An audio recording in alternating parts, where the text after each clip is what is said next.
শুভ সকাল। সকাল সকাল আমি দেখুন বিটরুটের পরোটা, এটা বিটরুট বাড়িতে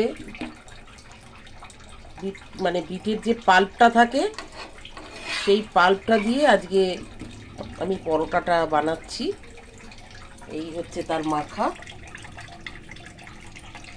মেখে এইভাবে বিটের রসটা আমার মেয়ে আজকাল একটু খাচ্ছে, তো পাল্পটা কি ফেলে দেবো বলুন? তো সেই পাল্পটা দিয়ে আমি পরোটাটা বানিয়ে নিলাম। আর তার সাথে কি আছে জানেন? হ্যাঁ, তার সাথে আছে, দেখে নিন, সাদা আলুর তরকারি।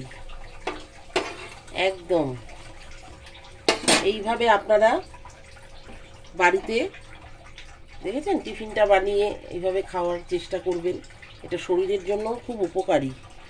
তো সকাল সকাল কি সুন্দর বিটরুটের পরোটা আর সাদা আলুর তরকারি, সাথে একটু কারি পাতা আর ফোড়নে রয়েছে সর্ষে ফোড়ন দিয়েছি, আর লঙ্কা দিইনি, তার বদলে আমি দিয়েছি গোলমরিচ, একটু মিষ্টি দিয়েছি, একটু মিষ্টি মিষ্টি হবে, খেতে অসাধারণ লাগে। একটু খেয়ে ট্রাই করে দেখবেন।